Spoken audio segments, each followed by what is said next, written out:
तो sir, part 2 of lecture 2 पे आ जाते हैं। पार्ट 1 में बेसिकली हम लोग ने क्या देखा था, हम लोग ने कुछ सिंपल सिंपल सी चीज़ें देखे थे।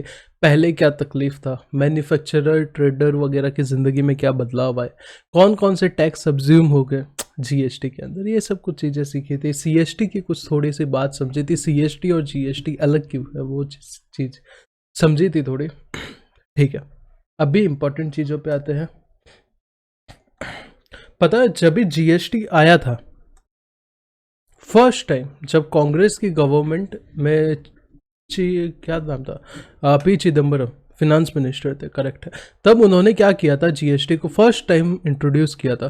तो वो मॉडल कैसा था पता है, ये सेंट्रल गवर्नमेंट है, ये पब्लिक है।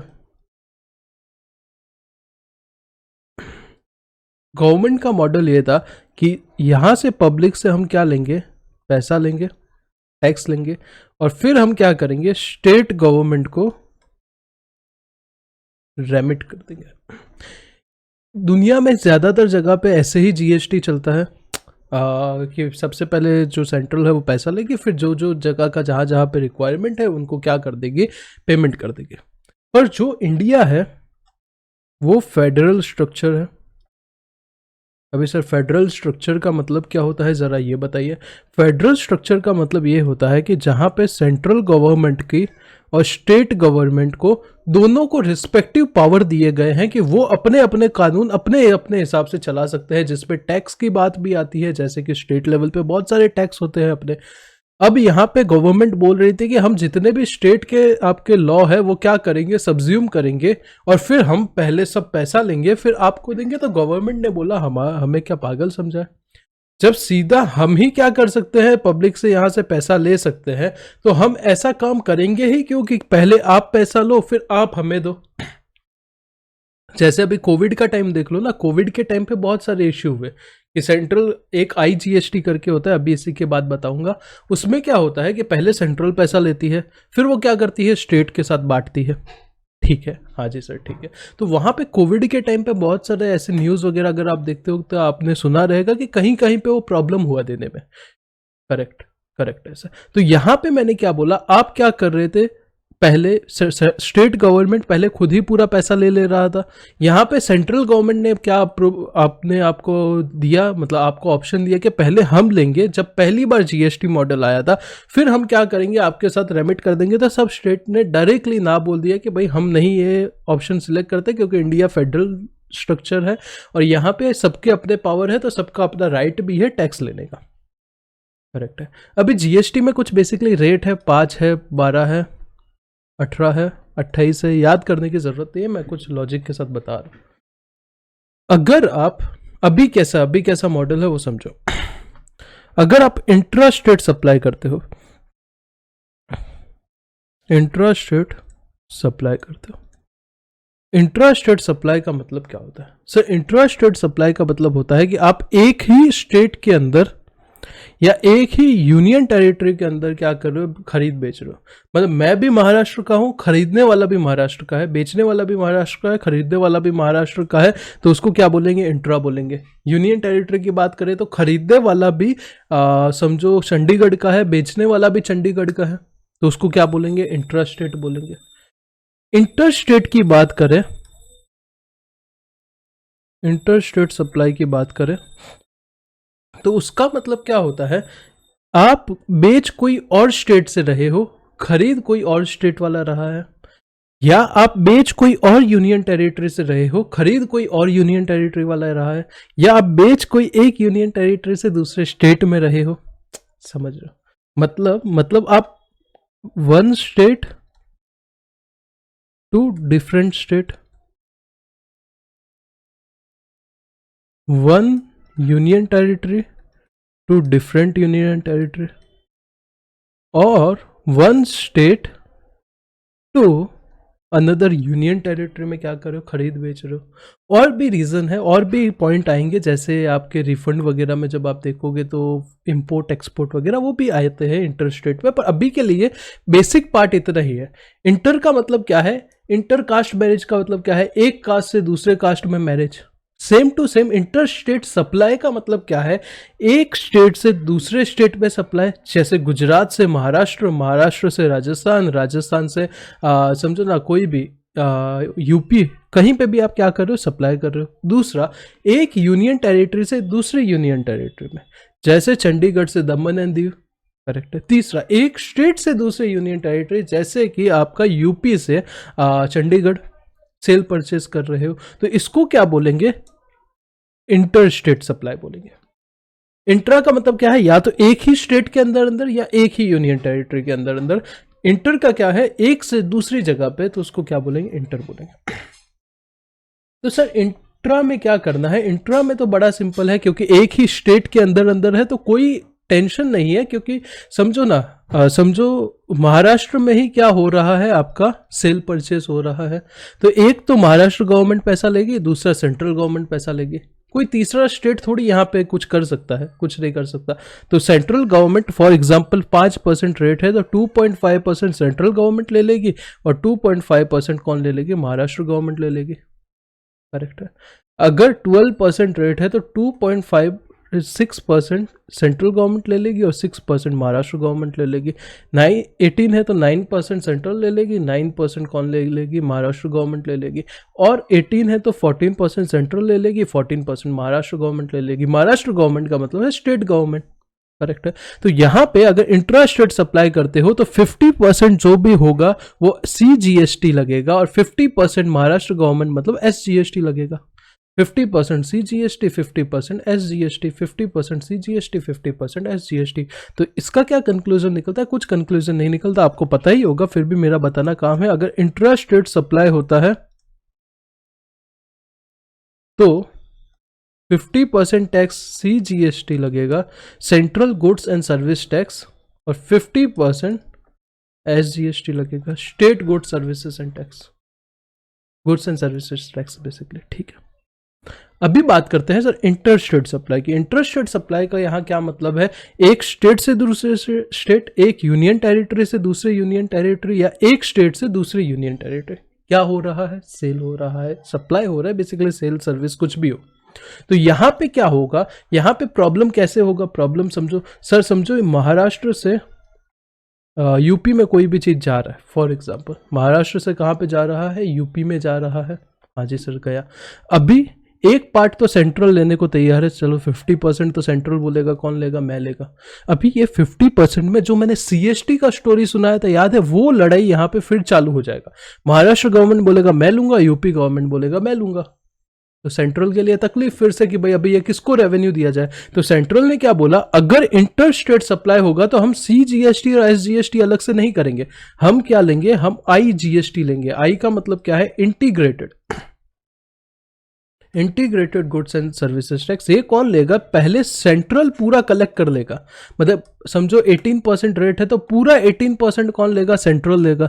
अब इसमें से सेंट्रल अपने पास 9 रखेगा और 9 कौन से दे देगा, स्टेट को दे देगा। कौन से स्टेट को देगा, GST कौन सा टैक्स है, डेस्टिनेशन बेस्ड टैक्स है, तो डेस्टिनेशन जहां पे रहेगी वो स्टेट को क्या दे देगा, ये रेवेन्यू दे देगा। क्लियर है, मैं क्या बता रहा था वो समझो। मैं बता रहा था सबसे पहले कि इंडिया जो है वो फेडरल स्ट्रक्चर है। ये करने की जरूरत क्यों पड़ी वो समझना जरूरी है कि इंडिया क्या है, फेडरल स्ट्रक्चर है, मतलब स्टेट के पास अपने पावर है, सेंट्रल के पास अपने पावर है। तो स्टेट बिल्कुल रेडी नहीं होगा कि पहले सेंट्रल ले और फिर हमें दे, हमें सीधा रेवेन्यू चाहिए। तो सीधा रेवेन्यू कब मिल सकता है, जब एक ही स्टेट के अंदर ट्रांजेक्शन हो, तब तुम सीधा ले लो। 50% सेंट्रल बोलेगा मैं लूंगा, 50 तुम ले लो। अगर सीधा है ही नहीं, अगर इंटर स्टेट सप्लाई है, मतलब एक दो स्टेट इन्वॉल्व है, या एक यूनियन टेरिटरी और एक स्टेट इन्वॉल्व है, या दो यूनियन टेरिटरी इन्वॉल्व है, तो वो टाइम पे सेंटर बोलेगा हमें डिस्प्यूट नहीं चाहिए, क्या करना है, पहले मैं पूरा पैसा लूंगा एज अ नेम IGST, और उसमें से 50% आपको क्या कर दूंगा, रेमिट कर दूंगा। किसको रेमिट करूंगा, डेस्टिनेशन बेस वाले स्टेट को करूंगा। तो यहां पे मैं अगर इंटर स्टेट सप्लाई की बात करूं, इंटर स्टेट सप्लाई में क्या होगा, 100% क्या लगेगा, IGST लगेगा। सिंपल है, हाँ सर। तो GST जो मॉडल है इंडिया में, वो कौन सा मॉडल है, ड्यूअल मॉडल है। डुअल मॉडल का मतलब क्या है, आई जीएसटी वाला अलग पार्ट है और सी जीएसटी एस जीएसटी वाला अलग पार्ट है, क्योंकि इंडिया एक क्या है, फेडरल स्ट्रक्चर है। तो यहाँ पे मैं वापस आपको नोट्स पे लेके आना चाहूँगा और जहाँ पे वो डुअल मॉडल लिखा है वो आपको ज़रा बताना चाहूँगा।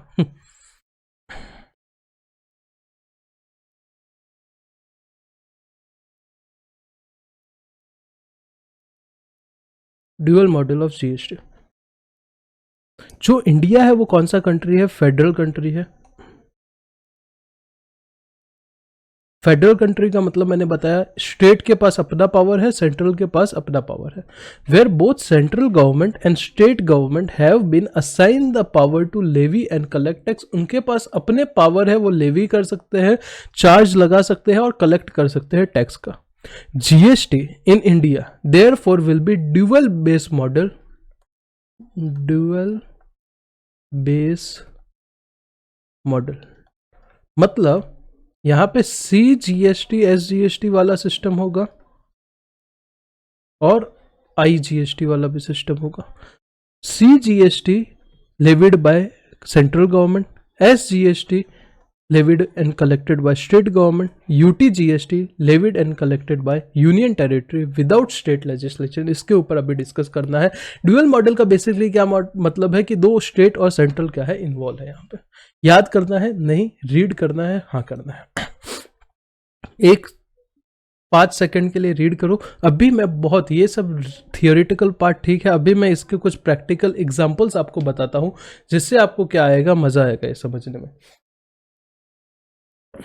आप देखते रहोगे ना ऑफिस वगैरह में बिल वगैरह पे कहीं कहीं पे सी जीएसटी लगता है, कहीं पे एस जीएसटी लगता है। क्यों, क्या लगता है, वो हम क्या कर रहे हैं, बात कर रहे हैं यहाँ पे।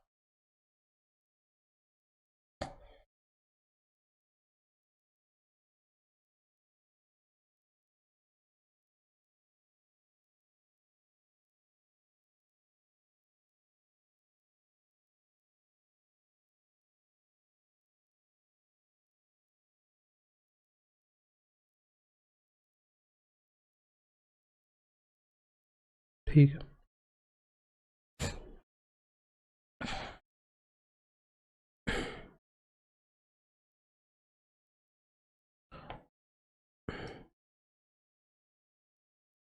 समझो। पहला एग्जाम्पल लेते हैं, एग्जाम्पल नंबर 1। राजस्थान से गुड्स सेल हुआ है, राजस्थान के समझो जोधपुर से गुड्स सेल हुआ है राजस्थान के जयपुर में, विद इन स्टेट है। कौन सा सप्लाई होगा सर, इंट्रा स्टेट सप्लाई होगा, करेक्ट। गुड्स का वैल्यू है फॉर एग्जांपल ₹1,00,000, जीएसटी का रेट है for example 18%, that will be 18,000। तो सर सी जीएसटी लगेगा और एस जीएसटी लगेगा। सी जीएसटी कितना लगेगा, 9% लगेगा।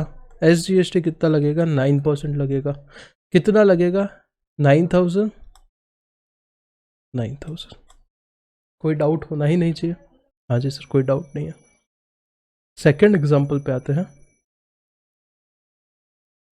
एग्जाम्पल नंबर, कलर किया था यार चेंज।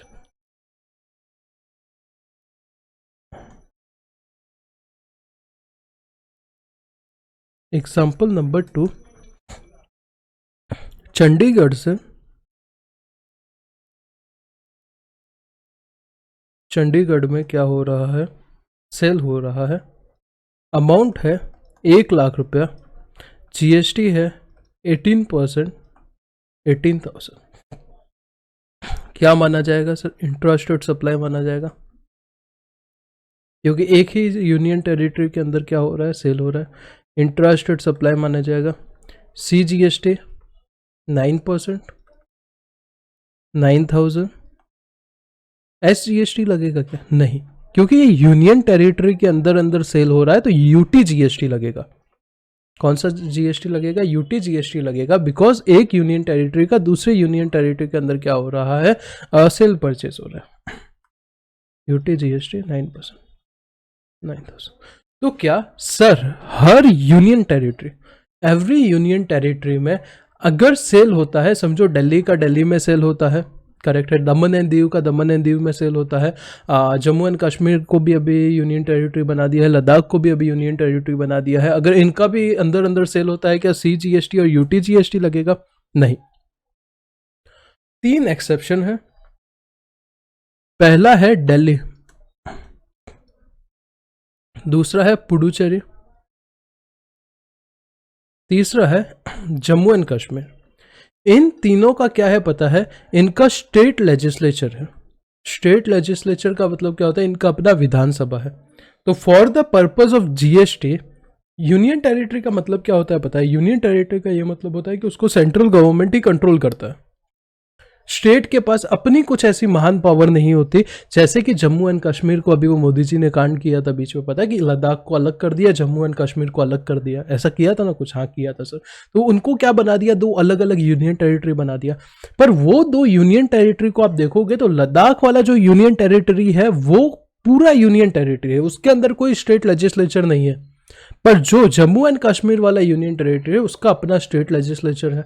वैसा दिल्ली का भी है, विधानसभा है ना भाई, वो केजरीवाल जी रोज करते रहते हैं। और पुडुचेरी का भी क्या है? अपना स्टेट लेजिस्लेचर। तो for the purpose of GST इन तीनों को क्या माना जाएगा? स्टेट माना जाएगा। क्या माना जाएगा? स्टेट माना जाएगा। और SGST लगेगा। मतलब अगर दिल्ली के अंदर ही कोई चीज सेल हो रही है तो वो है इंट्रास्टेट सप्लाई। UTGST में है, बिल्कुल यूनियन टेरिटरी में हो रहा है, बिल्कुल हो रहा है, फिर भी लगेगा क्या? CGST और SGST। पुडुचेरी के अंदर अंदर कुछ सेल हो रहा है तो CGST SGST, Jammu and Kashmir के अंदर अंदर कुछ सेल हो रहा है तो CGST SGST। इसके अलावा जितने भी यूनियन टेरिटरी है, जैसे लद्दाख है, दमन एंड दीव, दादरा नगर हवेली है, या फिर अब तक का चंडीगढ़ है, जितनी भी है बची हुई लिस्ट दी हुई है, अपने को याद नहीं करना, उसमें क्या लगेगा? CGST और UTGST। इतना क्लियर? हाँ सर, इतना क्लियर। आगे बढ़ते हैं एग्जाम्पल नंबर 3 पे। यहाँ पे आपको बताने का मतलब क्या है? आप हर एक सिनेरियो से क्या हो सको, आपको पता चल सके कि कहाँ कहाँ पे क्या क्या लगने वाला है। एटलीस्ट उतना बेसिक तो पता होगा तो क्या होगा, अपना बेस थोड़ा सा बनेगा। उस अभी देखो, मैं सिर्फ चैप्टर 1 पढ़ाना होता तो मैं फटाफट उड़ा देता, पर बहुत सारे लोग बोलते हैं ना चैप्टर 1 में इतना क्या है। चैप्टर 1 जो होता है वो बेस होता है इनकम टैक्स का। चैप्टर 1 जैसे आप लोगों को, बहुत लोग ने CS एग्जीक्यूटिव पास किया है, पता है। मेरे स्टूडेंट को छोड़ के, जो देख रहे हैं उनको छोड़ के, दूसरे लोगों को पूछता हूँ, इनकम टैक्स का चार्जिंग सेक्शन क्या है? कमेंट में बताओ, इनकम टैक्स का चार्जिंग सेक्शन क्या है? चार्जिंग सेक्शन का मतलब क्या होता है? वही सेक्शन की वजह से वो कानून पूरा बना हुआ है। एटलीस्ट उतना अपने को पता होना चाहिए, करेक्ट है। तो वो बताओ जरा। तो बेसिकली बोलने का मतलब यह है कि चैप्टर 1 को बहुत सारे लोग बोलते हैं कि ये इंपॉर्टेंट नहीं होता। भाई कुत्ता पालो, बिल्ली पालो, कुछ भी पालो, पर गलत फहमी मत पालो यार, क्योंकि इसी के ऊपर पूरा मैं GST को क्या कर दूंगा, बिल्ड कर दूंगा। आपको बहुत मजा आएगा पढ़ने में। अगर मैं ऐसे इसको फटाफट ऐसे वो कर दूंगा ना, रीड कर दूंगा मॉड्यूल से कि हो गया चैप्टर 1, तो फिर जो आगे कंसेप्ट्स आएंगे वो अप्रिशिएट आप नहीं कर पाओगे कि ये आया क्यों है। और मैं एक्चुअली बता रहा हूँ, मैं ऐसा टीचर हूँ जो टाइम के लिए, मतलब जितना कम टाइम में जितने ज़्यादा, मैं कोई अगर आप देख रहे हो, आपने एग्जीक्यूटिव या जो भी कुछ लेवल पे मेरे से पढ़ा है, मैं एक जोक वो क्लास में इतना कुछ क्रैक वगैरह नहीं करता। पर्सनल बात करो ना, बहुत कुछ जोक वगैरह मैं क्रैक करता हूँ, पर यहाँ पे अपना मेन मकसद क्या है? कम से कम टाइम में ज़्यादा से ज़्यादा अपना कंटेंट कवर हो सके, और हो सके उतना यहीं पे याद हो जाए। तो यहाँ पे कुछ मतलब एक फालतूगिरी, एक पैसे का कुछ नहीं होगा। जितना ज़्यादा हो सके उतना कम टाइम में अपना क्या टारगेट रहेगा कंसेप्ट पढ़ने का। कंसेप्ट्स 3 चीज़ें बता रहा हूँ, 3 C होती है बेसिकली। एक होता है कंसेप्ट, एक होता है क्लैरिटी, और एक होता है कमांड। कंसेप्ट्स मैं बहुत अच्छे से आपको करा दूंगा, क्लैरिटी जब क्वेश्चन वगैरह करेंगे बहुत अच्छे से हो जाएगा। कमांड के लिए 1 2 3 4 बार मैं रिवीजन खुद कराऊंगा, उसके बाद आपको जितना ज़्यादा रिवीजन हो सके उतना ज़्यादा रिवीजन करोगे। कमांड आ गया, अच्छे मार्क्स आ गए, कोई प्रॉब्लम नहीं है। जितने भी ये अपने प्रोफेशनल कोर्स है, CA है, CS है, CMA है, ये क्या कोई रॉकेट साइंस है क्या? ये क्या कोई रॉकेट साइंस है क्या? बिल्कुल नहीं है भाई। आप जितने भी चीज़ें, लॉ, अकाउंट्स, ऑडिट, जो भी आपके सिलेबस में, जो भी आप पढ़ते रहोगे, आपको सब समझता रहेगा। प्रॉब्लम क्या होता है, वो एग्जाम से एक दिन वाला जो फंडा होता है ना, उस दिन सब पढ़ के नहीं होता। उसके लिए क्या करना होता है, समरी नोट्स बनाने होते हैं अपने, जितना ज़्यादा हो सके रिवाइज, कमांड लाना होता है, जितना ज़्यादा हो सकता है revise revise revise revise revise, multiple time revise करते रहो करते रहो करते रहो, वो सबसे बड़ा गेम है। और जो भी सब्जेक्ट है उसकी स्पेसिफिक कैसे क्वेश्चन पूछे जाते हैं एग्जाम में, जैसे टैक्स में कुछ प्रैक्टिकल क्वेश्चन पूछे जाते हैं आपको, तो जितना मैंने देखा है, जितने पेपर मैं देख रहा हूँ, थियोरी भी बहुत अच्छे खासे क्वांटिटी में आता है। सिंस मैं सीए हूँ तो मैंने सीए की एग्ज़ाम दी है, उसमें मेजोरिटी से प्रैक्टिकल क्वेश्चन से पूछे बेसिकली जाते हैं, पर आपको थियोरी आता है अच्छा खासा। तो बोलने का मतलब है कि कैसे क्वेश्चन एग्जाम में आ रहे हैं वैसे हिसाब से अपना प्रिपरेशन होना चाहिए। करेक्ट है। तो यहाँ पे बेसिकली बोलने का मतलब ये था कि आप ये मत सोचो कि ये सब मैं स्टोरी करा, स्टोरी कुछ नहीं है, ये सब आगे जाके कंसेप्ट आने वाले हैं फर्दर चैप्टर्स में। तो यहाँ पे सुना हुआ रहेगा ना तो आगे जाके बहुत स्मूथली हो जाएगा। करेक्ट है। नेक्स्ट नेक्स्ट नेक्स्ट कहाँ पे थे हम? Next example number 3। एग्जाम्पल 3 में सर मैं दिल्ली में हूँ, मैं दिल्ली में ही क्या कर रहा हूँ, सेल कर रहा हूँ 18,000। सेम एग्जाम्पल, क्या लगेगा सर? CGST लगेगा, यूनियन टेरिटरी UTGST लगेगा क्या? नहीं, SGST लगेगा। सिर्फ 3 जगह पर, दिल्ली, पुडुचेरी और जम्मू एंड कश्मीर, 3 जगह पे CGST SGST, बाकी यूनियन टेरिटरी में CGST UTGST। 9,000 9,000। सर नेक्स्ट आते हैं एग्जाम्पल 4। मैं हूँ राजस्थान में, मैं सेल करता हूँ महाराष्ट्र में, सेम अमाउंट 18,000 GST का, क्या लगेगा सर? IGST लगेगा। कितना? 18,000। CGST SGST नहीं लगेगा, क्या लगेगा? IGST लगेगा। कितना लगेगा? 18,000। नेक्स्ट एग्जाम्पल में आते हैं, मैं हूँ यूपी में, मैं सेल करता हूँ चंडीगढ़ में, एक स्टेट से दूसरे यूनियन टेरिटरी में सेल कर रहा हूँ, IGST लगेगा। कितना? 18,000।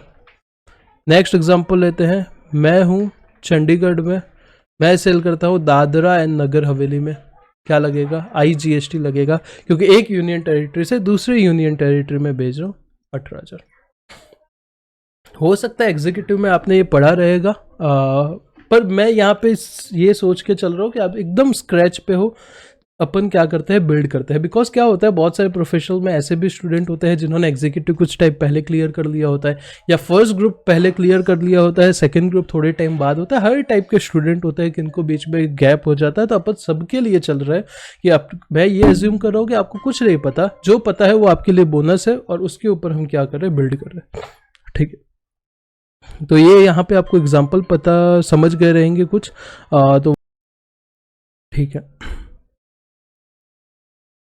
चलो आगे आते हैं। ये हम लोग ने कुछ देखा था, पता है, मैंने कुछ ओवरव्यू दिया था, वापस अभी अच्छे से पढ़ते हैं। कॉन्स्टिट्यूशन ऑफ इंडिया में कुछ आर्टिकल दिए हुए हैं जिनका क्या रेफरेंसेस है यहाँ पे, उसके बारे में क्या करते हैं समझते हैं। सबसे पहला आर्टिकल है आर्टिकल नंबर 265, जो क्या बोलता है, मैंने बताया भी था, फिर से बताता हूँ। आर्टिकल 265 बोलता है, फटाफट करते हैं क्योंकि ये एग्जाम के लिए इतना कोई महान नहीं है और ऑलरेडी हम लोग समझ चुके हैं, तो फटाफट करते हैं। आर्टिकल 265 बोलता है, कोई भी इंडिया में टैक्स नहीं ले सकता एक्सेप्ट जिसके पास अथॉरिटी है ऑफ लॉ, मतलब जिसको कानून ने पावर दिया हुआ है सिर्फ वही टैक्स ले सकता है, उससे के अलावा कोई टैक्स नहीं ले सकता। सर ऐसा लिखने की क्या जरूरत है? वो राउडी राठौर पिक्चर देखा है क्या? हाँ सर देखा है। उसमें देखो ना, वो लोग सब लाइन से खड़े होकर पैसे देते हैं। क्यों देते हैं? क्योंकि वहाँ का एक गुंडा होता है जो बोलता है कि हमारे यहाँ पे बिजनेस करता है तो ये इतना पैसा देना पड़ेगा, तो वो भी तो एक तरीके का टैक्स है। तो ऐसे बहुत सारे लोग टैक्स ले रहे रहेंगे। तो गवर्नमेंट ने क्या बोला, कोई भी टैक्स नहीं ले सकता। सिर्फ कौन ले सकता है? जिसके पास पावर है, अथॉरिटी है लॉ का। किसके पास अथॉरिटी है? जैसे इनकम टैक्स एक्ट 1961 हो गया, जैसे CGST एक्ट 2017 हो गया। इसमें प्रॉपर लिखा हुआ है कि ये कमिश्नर होगा, ये प्रिंसिपल कमिश्नर होगा, ये ऑफिसर होंगे, ये ऐसे ऐसे टैक्स लेंगे। सब कुछ कानून ने बताया है, कानून ने पावर दिया है। तो पहले आर्टिकल 265 ने बोला कि जिसके पास कानून का अथॉरिटी है सिर्फ वही टैक्स लेगा। तो सवाल ये उठता है, सर अथॉरिटी देगा कौन? अथॉरिटी देगा कौन? तो अथॉरिटी दिया है आर्टिकल नंबर 245 ने। आर्टिकल 245 बोलता है कि इट एम्पावर्स पार्लियामेंट, पार्लियामेंट मतलब सेंट्रल लेवल पे गवर्नमेंट, मतलब दोनों अपोजिशन और गवर्नमेंट, और लेजिस्लेचर मतलब स्टेट लेवल पे गवर्नमेंट, गवर्नमेंट मतलब अपोजिशन और जो जीते हैं दोनों। To make law for India, India के लिए लॉ कौन बनाएगा? पार्लियामेंट बनाएगा, और स्टेट के लिए लॉ कौन बनाएगा? लेजिस्लेचर बनाएगा।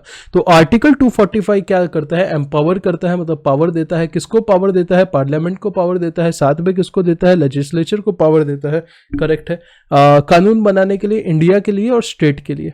सिंस जो इंडिया है वो क्या है? फेडरल स्टेट है। फेडरल स्टेट का मतलब क्या है? सेंट्रल के पास अपने पावर है, स्टेट के पास अपने पावर है। Laws are enacted by union parliament as well as state legislature, दोनों मिलके क्या करते हैं? लॉ बनाते हैं, यूनियन और स्टेट दोनों।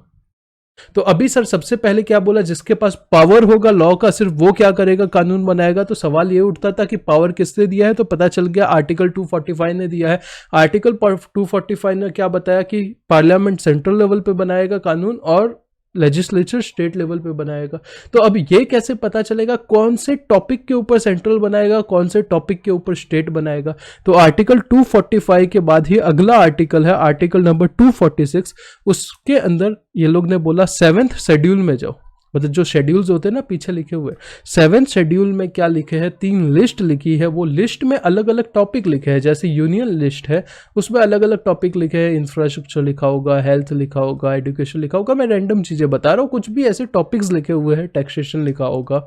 जिसके ऊपर कौन कानून बनाएगा? सेंट्रल पार्लियामेंट बनाएगा। फिर स्टेट लिस्ट रहेगा जिसमें अलग अलग टॉपिक लिखे होंगे, जिसके ऊपर कानून कौन बनाएगा? लेजिस्लेचर, स्टेट लेजिस्लेचर बनाएगा। और थर्ड कॉन्करेंट लिस्ट होगा। कॉन्करेंट लिस्ट पे कौन कानून बनाएगा? दोनों मिलके बनाएंगे। Is it clear? तो union list, it contains 3 lists which enumerate the matters under which the union and state government have the authority to make laws. सबसे पहले यूनियन लिस्ट है। यूनियन लिस्ट में क्या लिखा है? It contains the matter in respect of which, ज़्यादा zoom हो गया, एक सेकेंड, पार्लियामेंट, यहाँ पे कुछ ऐसे मैटर लिखे हैं यूनियन लिस्ट में जिसमें पार्लियामेंट मतलब सेंट्रल गवर्नमेंट के पास क्या है? एक्सक्लूसिव राइट है कानून बनाने का। स्टेट लिस्ट में कुछ ऐसे मैटर लिखे हुए हैं जिसमें स्टेट गवर्नमेंट के पास क्या है? एक्सक्लूसिव पावर कानून बनाने का। और कॉन्करेंट लिस्ट में कुछ ऐसे मैटर लिखे हैं जिसमें बोथ सेंट्रल और स्टेट गवर्नमेंट के पास क्या है? पावर है कानून बनाने का। करेक्ट। अच्छा सर, तो यहां तक आप क्या करो, अभी तक जितना मैंने आपको बताया है ये आर्टिकल 265 से रीड कर लो थोड़ा पॉज करके। आर्टिकल 265 क्या बोलता है? पावर की बात करता है। जो कानून जिसको पावर देता है सिर्फ वही टैक्स लगा सकता है, उससे 20 बार 265 245। सर याद कैसे करें 245? 265 तो आपको बचपन से ही याद रहेगा भाई, हर टैक्स लॉ में आता ही है 265। 245 क्या है? 1 2 का 4 वो गाना था ना, तो 1 तो नहीं है, 2 4 का 5, ऐसा कुछ भी फालतू बहुत एग्जाम्पल है, पर याद हो सके तो ऐसा कुछ याद कर लो। और 245 की एग्जैक्ट बात क्या है? 246 है, जिसके 7, ये तो आपने को जिंदगी भर हर सब्जेक्ट में ही आता है 246 का 7 शेड्यूल। हाँ, तो यहाँ से आप क्या करो, एक बार रीड कर लो, पॉज करके रीड कर लो, ठीक है?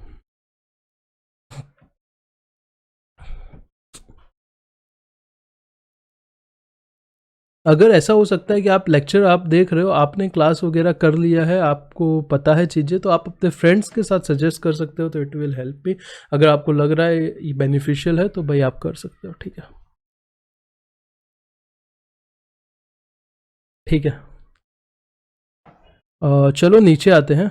अब सर सवाल ये उठता है, अभी यहाँ पे इतनी चीज़ें बता दी, फिर मैंने आपको क्या बोला था? जीएसटी में, जीएसटी को लाने के लिए क्या करना पड़ा था? गवर्नमेंट को बेसिकली पार्लियामेंट को कॉन्स्टिट्यूशन को अमेंड करना पड़ा था। तो अब आप बोलोगे सर कॉन्स्टिट्यूशन को अमेंड करने की क्या ज़रूरत थी? तो देखो, जो यूनियन लिस्ट है उसके ऊपर कानून कौन बनाता है? सेंट्रल गवर्नमेंट बनाता है। जो स्टेट है उसके ऊपर कानून कौन बनाता है? स्टेट गवर्नमेंट बनाता है। कॉन्करेंट है जिसमें कौन बनाते हैं? दोनों मिलाते हैं, बनाते हैं, सेंट्रल और स्टेट दोनों क्या बनाते हैं? मिलके कानून बनाते हैं। तो आप बोलोगे सर सेंट्रल गवर्नमेंट तो नहीं बना सकता। करेक्ट है, सेंट्रल गवर्नमेंट, क्योंकि स्टेट वाले नाराज हो जाएंगे ना, बोलेंगे हम दोनों का राइट है मिलके बनाना, क्योंकि दोनों का रेवेन्यू है। स्टेट वाले अकेले बनाएंगे तो सेंट्रल क्या बोलेगा? नहीं बोलेगा। तो यूनियन लिस्ट से तो बन नहीं सकता, स्टेट लिस्ट से भी बन नहीं सकता। तो सर आप कॉन्करेंट बोल सकते हो, सर कॉन्करेंट से बना दो। कॉन्करेंट से नहीं बना सकते क्योंकि कॉन्करेंट में कोई टैक्स का मैटर ही नहीं लिखा है। तो अभी कानून बनाए तो कैसे बनाए? क्योंकि आर्टिकल 265 ने ऊपर क्या बोला है? आर्टिकल 265 ने ऊपर बोला है कि बिना पावर, बिना अथॉरिटी ऑफ लॉ के आप कोई टैक्स नहीं बना सकते। तो फिर कॉन्स्टिट्यूशन को अमेंड किया गया। 246 अभी हम लोग ने पढ़ा था, उसके अगला 246A करके एक आर्टिकल नया लेके आया गया 246A। तो सर अभी 246A क्यों लेके आया? ऐसे ही होता है ना, अभी समझो सेक्शन 1 है, 2 है, 3 है, 4 है, 5 है, 6 है। अभी समझो इनकम टैक्स का 6 कौन सा है? रेसिडेंशियल स्टेटस है। अभी कोई रेसिडेंशियल स्टेटस के रिलेटेड ही एक नया सेक्शन आया है, अगर आपको याद होगा तो ठीक है, नहीं तो नहीं, कोई बात नहीं। 6A deem resident. अभी ऐसा भी हो सकता था ना, इसको ऐसा 520 सेक्शन बना देते, पर नहीं बनाते। क्यों नहीं बनाते? उसका रीज़न है क्योंकि ये सीक्वेंस में पढ़ा जाएगा ना। 6 हम लोग रेसिडेंशियल स्टेटस पढ़ेंगे, तो 6A हम क्या पढ़ेंगे? डीम रेजिडेंट का कंसेप्ट पढ़ेंगे। तो जनरली ऐसे ही होगा। अभी कुछ और रेसिडेंशियल स्टेटस के रिलेटेड लाना होगा तो शायद 6AA लेके आ जाएंगे, 6AB लेके आ जाएंगे। करेक्ट है। तो वही हिसाब से आर्टिकल 246 पहले से था, जो क्या बताता था? पावर देता था, सेंट्रल कहाँ पे कानून बनाएगा, स्टेट कहाँ पे बनाएगा। तो उसका ही अगला आर्टिकल 246A नया इंसर्ट किया गया है, न्यू इंसर्ट किया गया है, power to make law with respect to GST. GST के लिए क्या करना है? पावर दिया गया है कानून बनाने के लिए। किसको दिया गया है, क्या दिया गया है, पढ़ते हैं। ठीक है। This article grants power to central government and state government to make law with respect to GST. तो दोनों को पावर दे दिया है, मतलब पार्लियामेंट को भी दे दिया है और स्टेट लेजिस्लेचर को भी दे दिया है। ये पूरा अलग ही आर्टिकल है। ठीक है। सेंट्रल गवर्नमेंट के पास क्या है सर? एक्सक्लूसिव पावर है to make law in respect of inter state supply. जैसे मैंने बताया था आगे कि इंटर स्टेट सप्लाई होता है तो उस पर क्या लगता है? IGST लगता है। इंटर स्टेट सप्लाई पे IGST लगता है। तो उसके ऊपर एक्सक्लूसिव पावर किसका है? सेंट्रल गवर्नमेंट का है। सिर्फ सेंट्रल गवर्नमेंट उसके ऊपर क्या बना सकता है? कानून बना सकता है। However in respect of following goods aforesaid provision shall apply from date recommended by GST council. अभी तक दो प्रोविजन कौन से पढ़े कि सेंट्रल स्टेट के पास, दोनों के पास पावर है कानून बनाने के, पर इंटर स्टेट सप्लाई के लिए सिर्फ सेंट्रल बनाएगा। पर ये जो 5 पेट्रोलियम प्रोडक्ट है, पेट्रोलियम क्रूड, क्रूड मतलब क्या? कच्चा तेल जो होता है ना बेसिकली वो, high speed diesel, motor spirit मतलब पेट्रोल, नेचुरल गैसेस मतलब CNG वाला, और एविएशन टर्बाइन फ्यूल मतलब जो एरोप्लेन में पेट्रोल लगता है। ये 5 पेट्रोलियम प्रोडक्ट के केस में जिस दिन GST काउंसिल नोटिफाई करेगा उस दिन से क्या होगा? आपका GST लगेगा। नहीं तब तक ये जो ऊपर 2 प्रोविजन दिए हुए हैं ये प्रोडक्ट्स के ऊपर नहीं लगेंगे। करेक्ट है। The provision of article 246A, जो आर्टिकल 246A है उसका provision of article 246A are not withstanding anything contain in article 246 and 254। ये क्या लिखा है? देखो जहां जहां पे भी नॉट विथस्टैंडिंग एनीथिंग कंटेन इन लिखा होता है, इसके मतलब जो भी इसके आगे लिखा है उसको भाड़ में जाने दो। इसका मतलब क्या है? जो आर्टिकल 246A है जो अभी हम सीख रहे हैं वो पढ़ना है, तो आर्टिकल 246 और 254 को भाड़ में जाने दो। मतलब इसको अपने को समझना ही नहीं है, इसको सुनना ही नहीं है। Not with standing anything contain in article 246 में क्या लिखा है मत देखो, 254 में लिखा है क्या लिखा है मत देखो जब आप पढ़ रहे हो 246A को। मतलब अगर 246A का और 246 का झगड़ा हो जाता है, लड़ाई हो जाएगा, तो कौन जीतेगा? 246A जीतेगा। अगर 246A का और 254 का झगड़ा हो जाएगा तो कौन जीतेगा? 246A जीतेगा। झगड़ा हो जाएगा तो एक्चुअल झगड़ा नहीं होगा। अगर 2 प्रोविजन है, दोनों में से एक चूज करना है तो कौन सा चूज करना पड़ेगा? आपको 246A करना पड़ेगा। 246A इंपॉर्टेंट है, ज़्यादा इंपॉर्टेंट मतलब लॉ ने उसको दिया हुआ है। करेक्ट है। और आर्टिकल 254 क्या होता है? Supremacy of law made by parliament होता है। एग्जाम के लिए, GST के लिए इतना कुछ हो नहीं है। ठीक है। हाँ सर, तो ये रीड कर लो आर्टिकल 246A क्या बात करता है।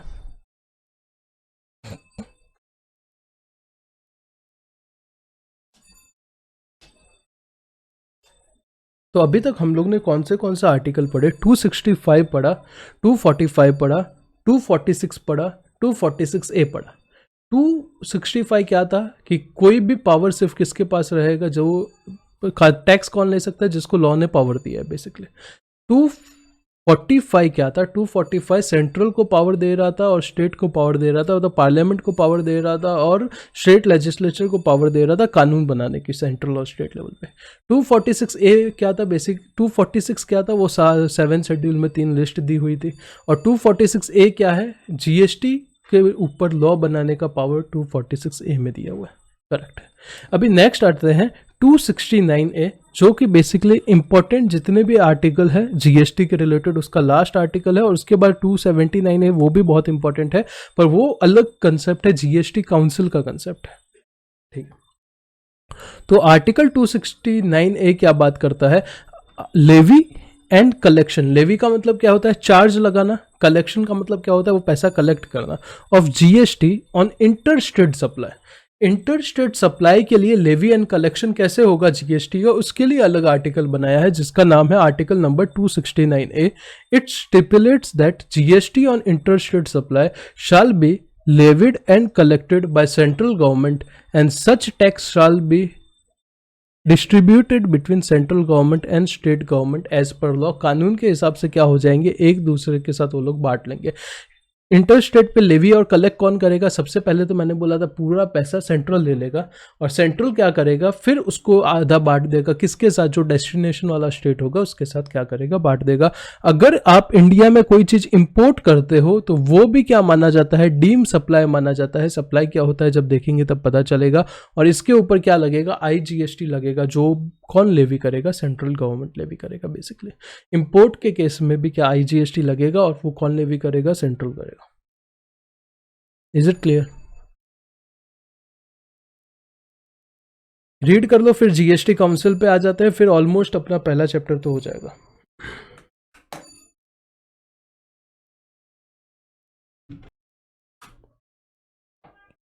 ये पॉज करके रीड कर दिया हो तो आगे बढ़ते हैं। ठीक है, नेक्स्ट आर्टिकल है आर्टिकल नंबर 279 है। ऊपर देखो 269 था, कौन सा था? 269 था। ठीक है, अभी क्या है उसके 10 आगे 279 है, जो कि क्या करता है? एम्पावर करता है प्रेसिडेंट को। प्रेसिडेंट कौन है? इंडिया के प्रेसिडेंट, आईसीआई के, आईसीएसआई के प्रेसिडेंट नहीं, इंडिया के प्रेसिडेंट को टू कॉन्स्टिट्यूट। क्या कॉन्स्टिट्यूट करना है? जीएसटी काउंसिल कॉन्स्टिट्यूट करना है। क्योंकि देखो इंडिया, ये जो जीएसटी है वो कैसा है? सेंट्रल गवर्नमेंट और स्टेट गवर्नमेंट दोनों को लेना है, तो यहाँ पे डिस्प्यूट होने के बहुत सारे चांसेस रहेंगे ना। कभी रेट बढ़ाना होता है, कभी कम करना होता है, कौन से प्रोडक्ट पे कितना रेवेन्यू, कौन से प्रोडक्ट पे कंपेंसेशन सेस लगाना है, कौन से प्रोडक्ट्स को कवर करना है, कौन से सर्विसेज, बहुत सारी चीज़ें होती है। तो उसके लिए कुछ एक एक्सपर्ट कमेटी तो होनी चाहिए। तो वो कमेटी को क्या बोला जाएगा? बेसिकली जीएसटी काउंसिल बोला जाएगा, जिसमें सब एक्सपर्ट लोगों की एक टीम बना दी है बेसिकली जीएसटी के रिलेटेड, जो क्या करेंगे? मीटिंग करेंगे, और मीटिंग में क्या करेंगे? डिसीजन लेंगे। तो जीएसटी काउंसिल के मेंबर कौन होंगे? समझो, सबसे पहले इंडिया का finance minister, union finance minister of India, जो क्या होगा? चेयरपर्सन होगा ये जीएसटी काउंसिल का। सबसे पहला जब जीएसटी आया था तब जो अरुण जेटली जी थे वो क्या थे? अभी तो नहीं है, वो टाइम पे वो क्या थे? सबसे पहले याद नहीं करना, समझ लो कि वो क्या थे? जीएसटी काउंसिल के पहले चेयरमैन थे।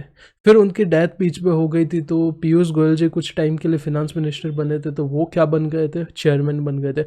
अभी फिलहाल निर्मला सीतारमण जी, जो कि क्या है? फिनेंस मिनिस्टर है इंडिया की, तो वो क्या है? चेयरपर्सन है, यूनियन फिनेंस मिनिस्टर। दूसरा क्या है? Union minister of state in charge of finance.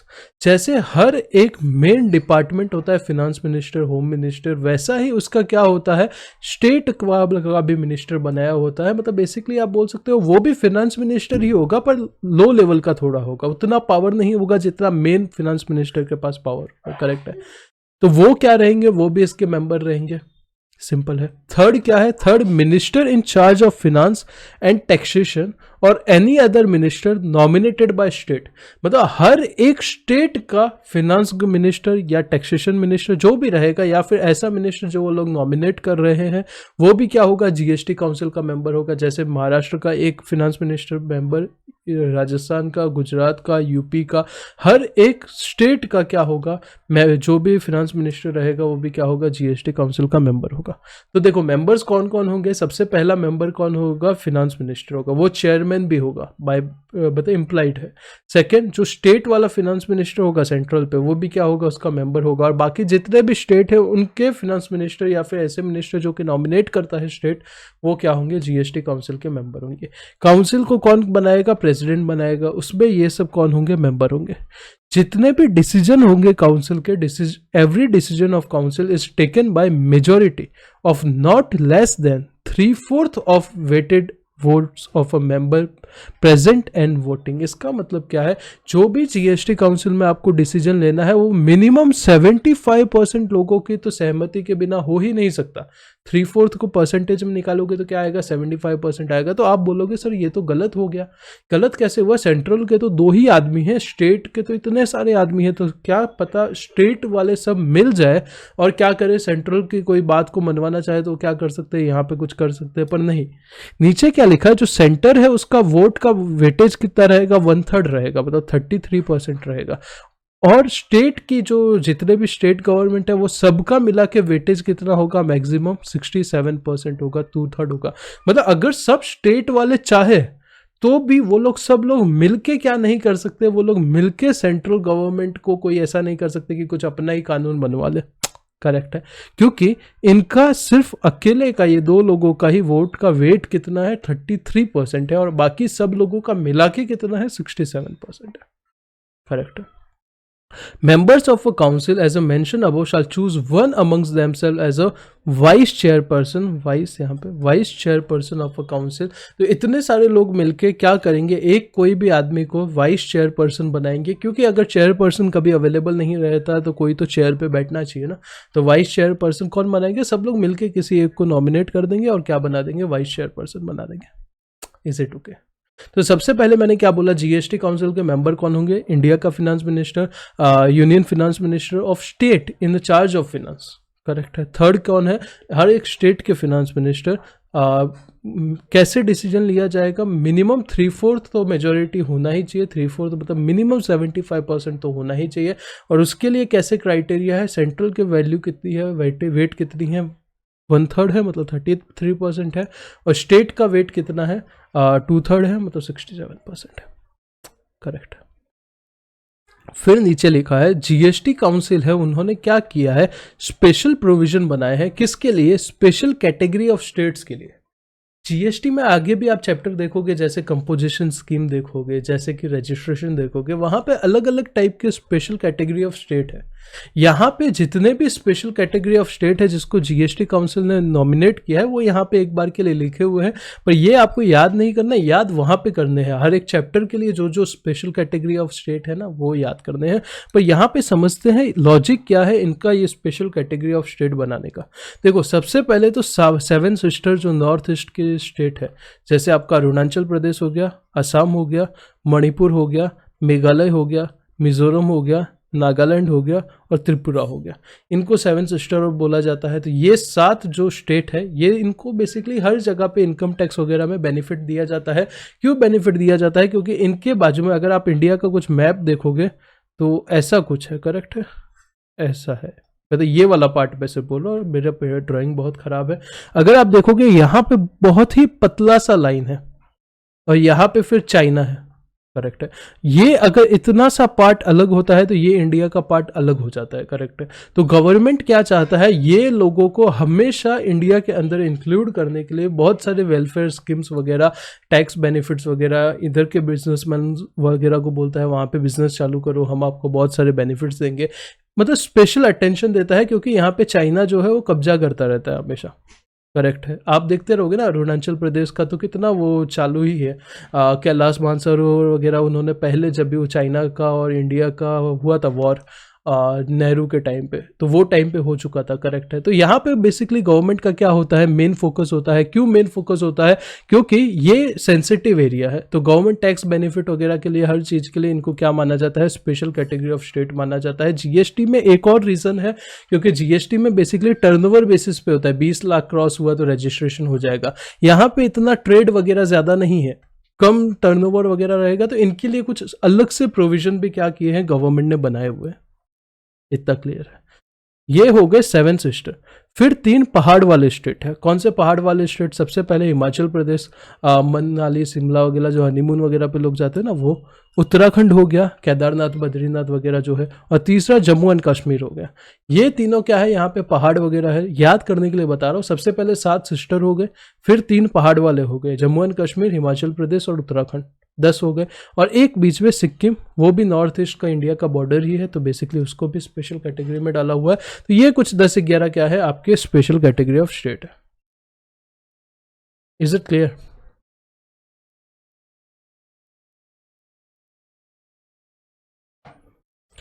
तो क्या करो, आप इतना रीड कर लो।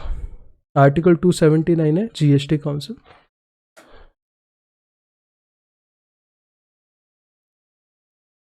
आप जितना फासला लंबा हो जाता है उतना अवॉइड करना आवाज को।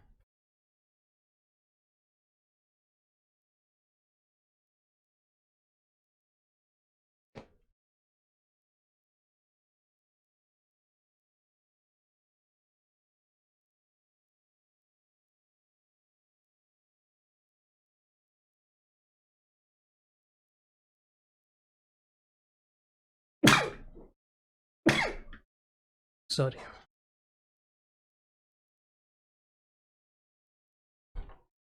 ठीक है, पॉज करके पढ़ लीजिए। ठीक। तो यहाँ पे ड्यूअल मॉडल वाला मैंने बता दिया था, सेंट्रल और स्टेट दोनों का साथ में होता है लेवी एंड कलेक्शन का सिस्टम। फिर आते हैं लेजिस्लेटिव फ्रेमवर्क। लेजिस्लेटिव फ्रेमवर्क का मतलब क्या है? बेसिकली कितने लेजिस्लेशन अपने को लेजिस्लेशन पढ़ने हैं। तो यहाँ पे कुछ नहीं है। सेंट्रल लेवल पे CGST है, हर एक स्टेट का SGST है, यूनियन टेरिटरी का UTGST है, IGST है, करेक्ट है। और कौन सा है? GST compensation to state cess act है, वो भी है। ठीक है, तो there is a single legislature CGST act for living CGST, 29 legislation in each state SGST act 2017 for living SGST। और सिमिलरली यूनियन टेरिटरी के लिए आपको पता है, देखो दिल्ली के लिए, पुडुचेरी के लिए और JNK के लिए SGST ही लगता है, करेक्ट है। CGST और SGST लगता है, उसको छोड़ के बाकी Andaman and Nicobar island, Lakshadweep, Dadra and Nagar Haveli. अब भी क्या किया है पता है? ये दादरा एंड नगर हवेली और दमन एंड दीव, इनको क्या कर दिया है? एक ही यूनियन टेरिटरी बना दिया है, एक ही यूनियन टेरिटरी बना दिया है। Dadra and Nagar Haveli and Daman and Diu ये अलग नहीं है, ये एक ही अभी क्या है? Union territory.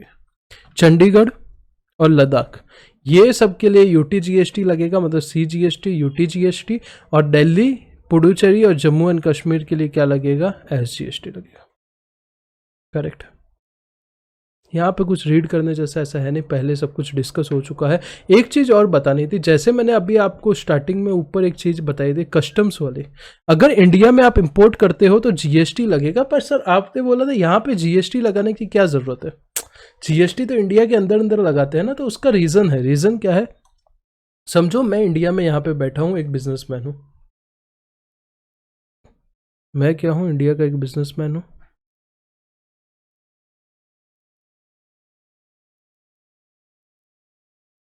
मैं यहाँ महाराष्ट्र मुंबई में बैठ के सेल कर रहा हूँ।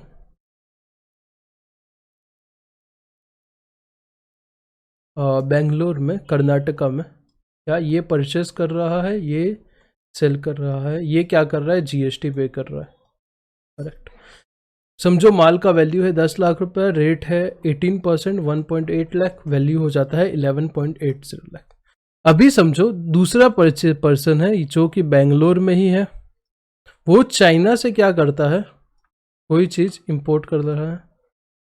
समझो यहाँ पे क्या नहीं होता? GST नहीं होता सेम तरीके का, तो 10 लाख रुपया लगता, प्लस GST नील होता, 10 लाख लगता। क्योंकि जो पहले CVD वगैरह लगता था, एडिशनल CVD वगैरह, वो GST आने के बाद क्या हो गया? रिमूव हो चुका है। ऑब्वियस सी बात है, GST लगाना ही था। अगर नहीं लगाते, अगर आपका ऐसा क्वेश्चन आता है कि सर इंपोर्ट पे कैसे लगा रहे हो, तो उसका रीजन बता रहा हूँ। तो यहाँ पे देखो, ये 10 लाख हो जाता।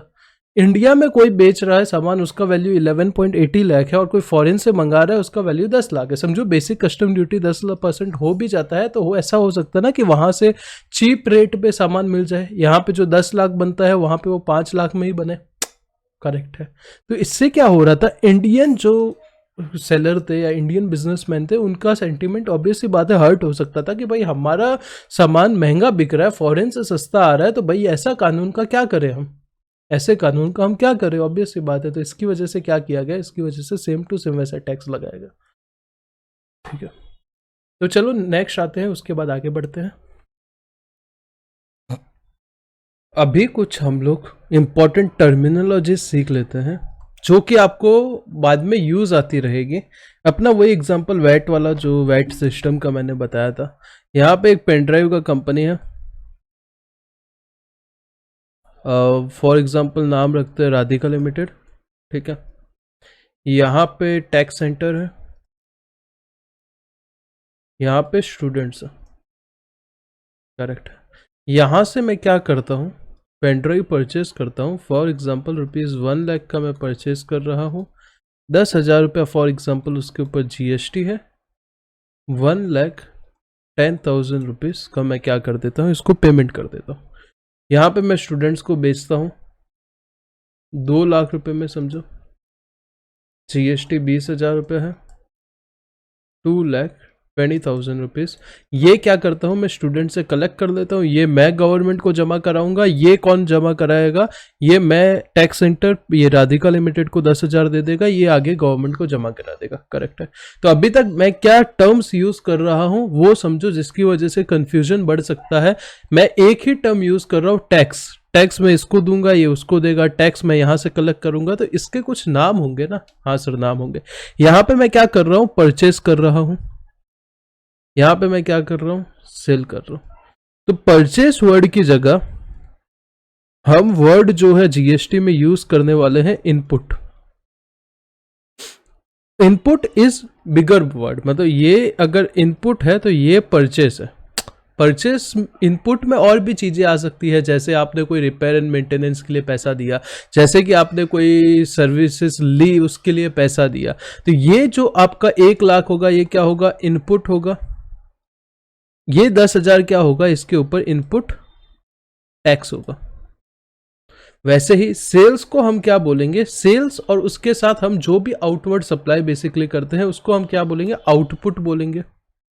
तो सेल की जगह बिगर वर्ड यूज करेंगे क्या, आउटपुट, और परचेज की जगह बिगर वर्ड यूज करेंगे क्या, इनपुट। तो ये मेरा क्या बोला जाएगा, आउटपुट टैक्स लायबिलिटी बोला जाएगा। और ये क्या बोला जाएगा, आउटवर्ड सप्लाई बोला जाएगा, आउटपुट सप्लाई बोला जाएगा। इनपुट या इनवर्ड सप्लाई, इन आउटपुट या आउटवर्ड सप्लाई, जो भी अभी के लिए सिर्फ हम समझ रहे हैं कि टर्म्स कैसे यूज होते हैं, क्योंकि कंफ्यूजन हो सकता है।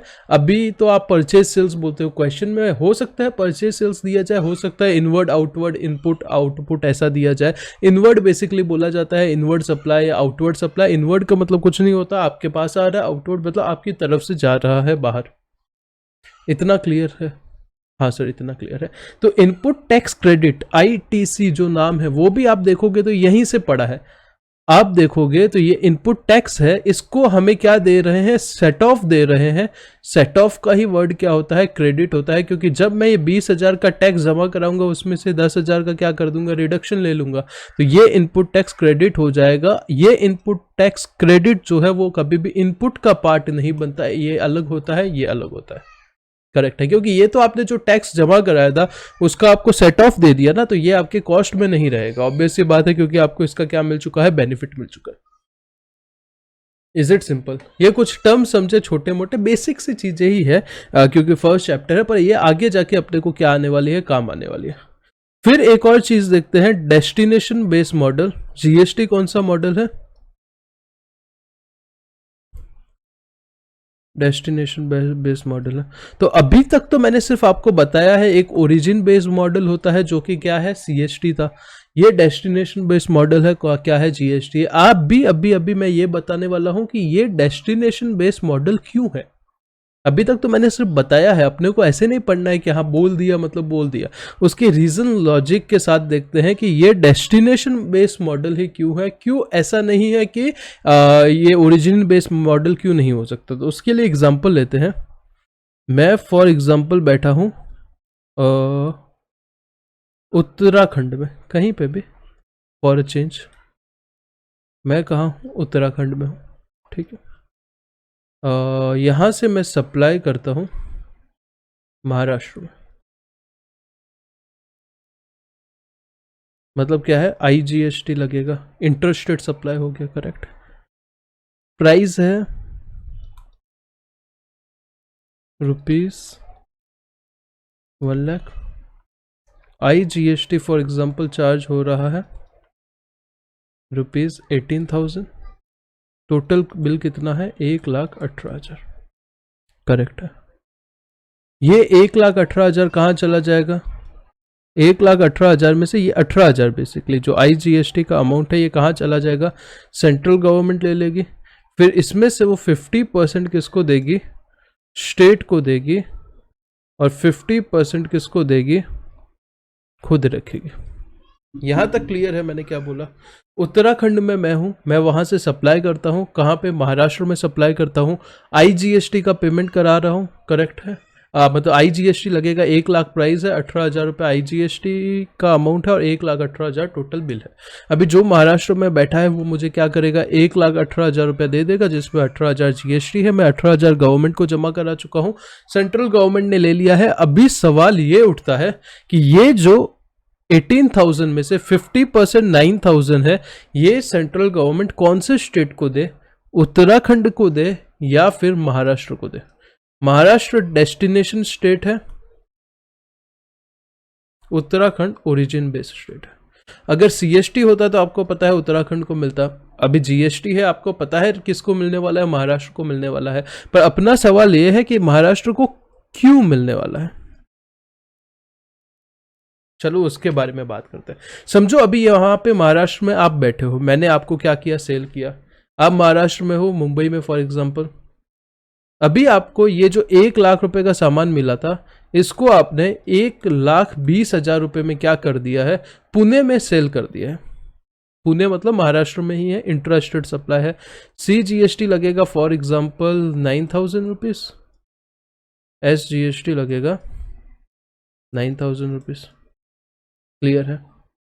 CGST कितना लगेगा, 9,000 रुपीज।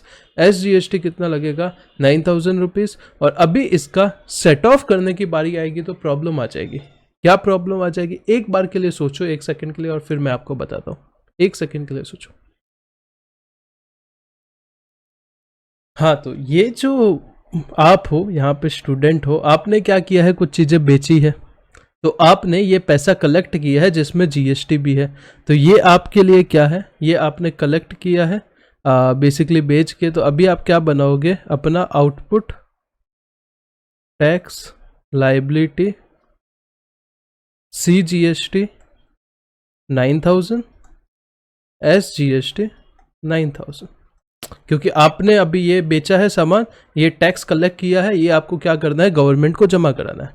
अभी जब पता है क्रेडिट देने की बारी आएगी ना, जब क्रेडिट देने की बारी आएगी, अगर ये सेंट्रल गवर्नमेंट यहाँ पे जो स्टेट वाला पार्ट है, स्टेट का भी 9,000 था ना, अगर ये उत्तराखंड को दे देता ना, अगर ये उत्तराखंड को दे देता, तो महाराष्ट्र क्या बोलता, जाओ उत्तराखंड से क्रेडिट लो, हमसे क्रेडिट मत लो, हम नहीं देंगे। क्योंकि ये स्टेट की अलग ज़रूरतें हैं, ये अलग अलग ज़रूरतें हैं, इनका अलग बैलेंस शीट है, इनका अलग बैलेंस शीट है, इनको अलग पैसा चाहिए, इनको अलग पैसा चाहिए। करेक्ट है? हाँ जी सर। तो यहाँ पे इसको जो टैक्स मिलेगा ये वही क्रेडिट देगा ना, महाराष्ट्र को जो टैक्स मिलेगा महाराष्ट्र वही क्रेडिट देगा, महाराष्ट्र को अपने पैसे से थोड़ी देगा। तो इसीलिए बोला गया ये 9,000 रुपीज है, ये किसको दो, महाराष्ट्र को दो, ताकि महाराष्ट्र क्या दे सके, आपको क्रेडिट दे सके। क्लियर है? समझ रहा है? थोड़ा क्या सर, पूरा समझ गया। वापस लेते हैं एग्जाम्पल, थोड़ा सा ये कचरा हो गया था करने में अच्छे से। यहाँ पे ये कौन है, महाराष्ट्र में समझो, इस बार मैं हूँ, यहाँ पे आप हो, स्टूडेंट टीचर, ठीक है। मैंने आपको क्या किया है, सेल किया है कोई भी चीज़, फॉर एग्जांपल 1 लाख रुपए में, जिसमें IGST लगाया है 18,000 रुपया, 1,18,000। अभी अपना क्वेश्चन क्या है, ये 18,000 में से 9,000 तो सेंट्रल रखेगा ही, ये 9,000 का क्या होगा, अपना क्वेश्चन ये है, महाराष्ट्र को मिलेगा या फिर यहाँ पे समझो गुजरात है, गुजरात को मिलेगा।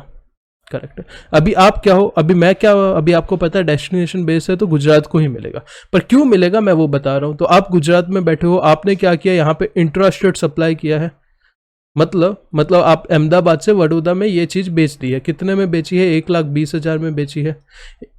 जीएसटी का अमाउंट समझो कुछ भी है, 12,000 है, CGST 12,000। मैं रैंडम अमाउंट ले रहा हूँ सिर्फ समझाने के लिए। जब आप कंपटीशन करोगे तो आपका आउटपुट टैक्स लाइबिलिटी कितना आएगा, स्टूडेंट का 12,000 रुपये CGST देना है, 12,000 क्या देना है, SGST देना है। क्योंकि ये आपने क्या किया है, इंट्रा स्टेट सप्लाई किया है, CGST और SGST लगा है, CGST और SGST लगा है। इतना क्लियर है? हाँ सर, इतना क्लियर है। अभी इंपॉर्टेंट पार्ट क्या है पता है, इंपॉर्टेंट पार्ट है, अगर ये 9,000 रुपीज सेंट्रल गवर्नमेंट महाराष्ट्र की गवर्नमेंट को दे देती, तो क्या गुजरात की गवर्नमेंट इधर क्रेडिट देती? बिल्कुल नहीं देते। तो इसीलिए डेस्टिनेशन का मतलब क्या है, ये 9000 आप डेस्टिनेशन वाले स्टेट को दो, ताकि बाद में अगर सामने वाला इंट्रा स्टेट सप्लाई अगर कर दे तो उसको क्रेडिट मिल जाए।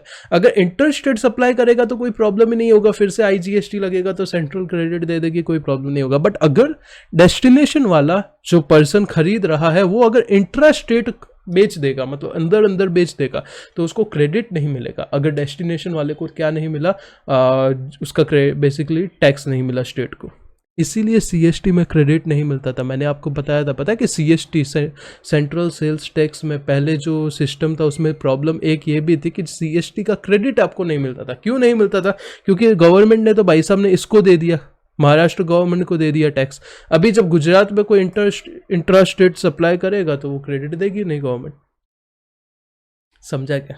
हाँ सर, यहाँ पे ये भाई बहुत इन डिटेल ये बात मैंने की थी, ये समझ गया तो आपके लिए बहुत अच्छी बात है कि क्यों डेस्टिनेशन बेस्ड मॉडल है, क्यों उसका लॉजिक क्या है, वो हम लोग ने देख लिया। ठीक है, यहाँ तक हम लोग ने किया था ड्यूअल मॉडल लेजिस्लेटिव फ्रेमवर्क। अभी देखते हैं classification of goods and services.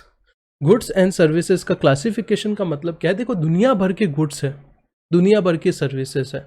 अभी अपने को तो क्या करना है, स्पेसिफिक गुड्स के अलग टैक्स रेट होते हैं, स्पेसिफिक सर्विसेज की अलग टैक्स रेट होते हैं, तो कैसे ना कैसे करके उनको क्लासीफाई तो करना पड़ेगा ना। तो गुड्स को क्लासीफाई करने का एक मेथड है जिसको HSN बोला जाता है। नंबर रहते हैं बेसिकली, आगे देखेंगे मिसलेनियस वाले टॉपिक में बहुत अच्छे से इन डिटेल इसका मतलब क्या होता है। अभी तो सिर्फ इंट्रोडक्शन है।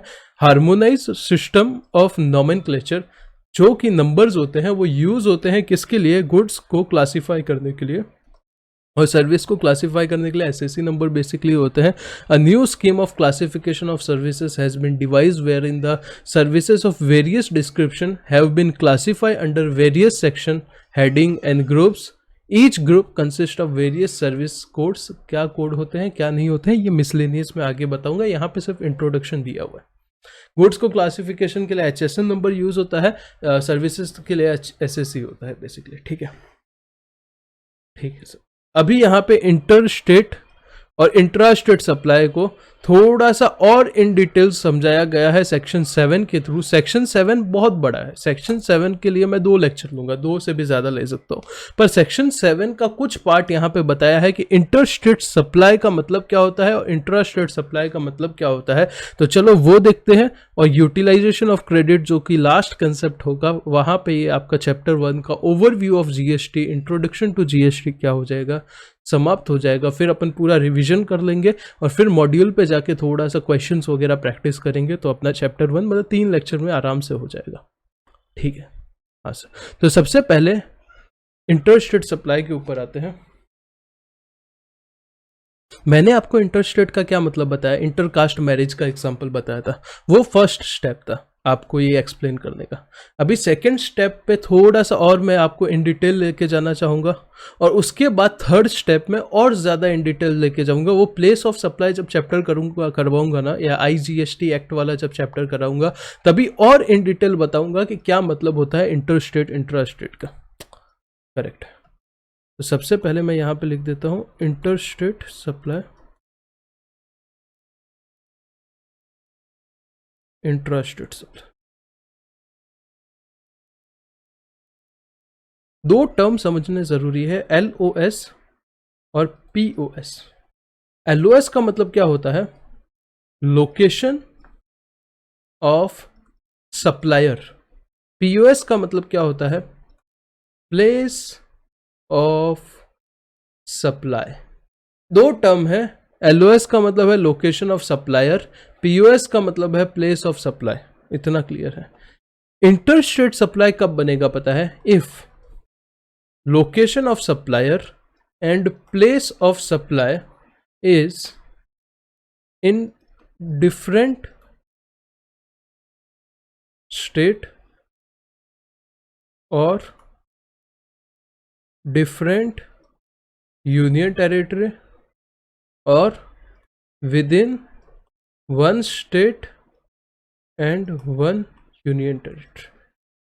तो ये देखो, ये तो सर आपने पहले भी समझाया था। डिफरेंट स्टेट मतलब महाराष्ट्र से गुजरात, गुजरात से राजस्थान, राजस्थान से MP। डिफरेंट UT, चंडीगढ़ से लद्दाख, लद्दाख से Daman Diu. With in 1 state and 1 UT मतलब चंडीगढ़ से आपका राजस्थान, कुछ भी, ठीक है। ये तो आपने पहले समझाया था। न्यू सिर्फ आपने ये बोला है location of supplier and place of supply. Location of supplier का मतलब क्या है, जो सर्विस दे रहा है वो कहाँ पे है।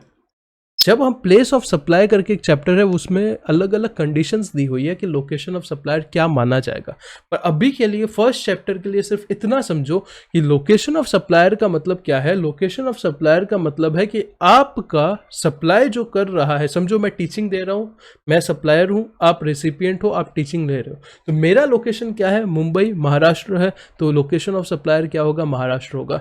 एक हो गया महाराष्ट्र। अभी प्लेस ऑफ सप्लाई, अगर प्लेस ऑफ सप्लाई मेरा महाराष्ट्र से बाहर है, समझो डिफरेंट स्टेट, मतलब आप जो रेसिपिएंट हो वो कहाँ के हो, वो समझो आप हो गुजरात के, तो क्या हो जाएगा, इंटर स्टेट सप्लाई हो जाएगा। आप हो चंडीगढ़ के, तो क्या हो जाएगा, डिफरेंट यूटी हो जाएगा, इंटर स्टेट हो जाएगा। With in 1 state and 1 UT मतलब मैं कहाँ का हूँ, मैं महाराष्ट्र का हूँ, आप कहाँ के हो, चंडीगढ़ के हो, ये यहाँ पे आ जाएगा। और यहाँ पे समझो मैं लद्दाख का हूँ, आप चंडीगढ़ के हो, तो क्या हो जाएगा, लोकेशन ऑफ सप्लायर अलग स्टेट है, प्लेस ऑफ सप्लायर अलग स्टेट है, तो आपका क्या माना जाएगा, इंटर स्टेट सप्लाई मान लिया जाएगा। इंट्रा स्टेट सप्लाई कब माना जाएगा, if location of supplier and place of supply is within same state और within same union territory, तो इंट्रा स्टेट मान लिया जाएगा। मतलब वही कंसेप्ट है, बस 2 वर्ड ऐड कर दिए गए हैं। ये 2 वर्ड समझाने थे, लोकेशन ऑफ सप्लायर और place of supply. Place of supply basically सिर्फ अभी के लिए इतना समझ लो कि जहां पे डेस्टिनेशन होगा। प्लेस ऑफ सप्लाई पूरा बड़ा चैप्टर है, आगे देखेंगे, पर प्लेस ऑफ सप्लाई का मतलब क्या है, जहां गुड्स जा रहा है। लोकेशन ऑफ सप्लायर मतलब जहां से जा रहा है। अगर ये एक ही स्टेट में है या एक ही यूनियन टेरिटरी में है तो इंट्रा स्टेट सप्लाई, नहीं तो inter state supply. Is it clear? हाँ सर।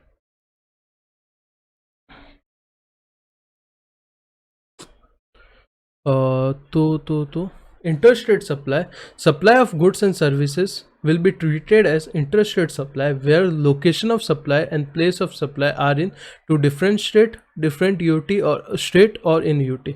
IGST लेवी होगा किस पे, interstate supply पे, जो कि पता है। और IGST कलेक्ट कौन करेगा, सेंट्रल गवर्नमेंट करेगा। Is it clear? Yes sir. तो ये क्या, इतना आप रीड कर लो। फिर लास्ट में जो यूटिलाइजेशन ऑफ क्रेडिट वाला पार्ट है, उस कैसे क्रेडिट यूटिलाइज होगा बेसिकली, वो हम क्या करेंगे लास्ट में, अभी देख लेते हैं। फिर अपना क्या ये चैप्टर ओवर हो जाएगा। क्रेडिट वाला कंसेप्ट है, ये बहुत अच्छे से हम लोग देखो आईटीसी वगैरह और पेमेंट ऑफ टैक्स बेसिकली जो चैप्टर है उसमें सीखते हैं, बट यहाँ पे डालने की बस इतनी ज़रूरत पड़ी है अभी, क्योंकि जब भी आप पूरा पढ़ लोगे, बाद में जब आप फर्स्ट चैप्टर को रेफर करोगे तो यहाँ पे आपको क्या वो चीज़ें सब कुछ क्या दिखेगी, जितनी भी इंपॉर्टेंट चीज़ें हैं उसका इंट्रोडक्शन दिख जाए, उसके लिए है। तो यहाँ पे रीड करने की कोशिश करते हैं क्या लिखा है क्या नहीं लिखा है, ठीक है। Input tax credit, input tax credit का मतलब क्या होता है आपको पता है। आपने जो पहले टैक्स जमा करा दिया था, मैंने जो पेन ड्राइव वाले को पहले टैक्स दिया था, वो मुझे क्या मिलेगा, क्रेडिट मिलेगा of CGST and SGST is available throughout the supply chain, but cross utilisation of CGST and SGST UTGST is not possible. SGST बोला जाए मतलब UTGST भी सेम है। इसका मतलब क्या होता है सर? इसका मतलब ये होता है कि आपका tax liability, output tax liability जो है वो CGST का है, SGST का है, ठीक है। CGST का समझो 10,000 है, SGST का नहीं है। आपका इनपुट टैक्स क्रेडिट है, CGST का कुछ नहीं है, SGST का 10,000 है। तो ये जो क्रॉस यूटिलाइजेशन है, CGST का आप SGST में नहीं यूज कर सकते, SGST का आप CGST में नहीं यूज कर सकते, बस वो लाइन लिखा है। इसका मतलब क्या है, CGST का credit can not be utilise for payment of SGST and vice versa. SGST का क्रेडिट CGST के पेमेंट के लिए यूज नहीं हो सकता। However cross utilisation is allowed between CGST, SGST, UTGST and IGST। इसका मतलब क्या है, समझो आपका IGST में लाइबिलिटी कितना है, टैक्स लाइबिलिटी है 10,000 है, तो क्या IGST की टैक्स लाइबिलिटी के लिए CGST और SGST का क्रेडिट यूज हो सकता है? हाँ सर, हो सकता है, क्योंकि IGST जो है वो सेंट्रल लेवल है, CGST भी सेंट्रल लेवल है, IGST तो बेसिकली सबके लिए है ना, और SGST भी क्या है, स्टेट लेवल है। तो IGST के लिए आप क्या कर सकते हो, कोई भी क्रेडिट यूज कर सकते हो, पर CGST और SGST का क्रॉस यूटिलाइजेशन आप नहीं कर सकते। बेसिकली कैसे होता है वो समझो। सबसे पहले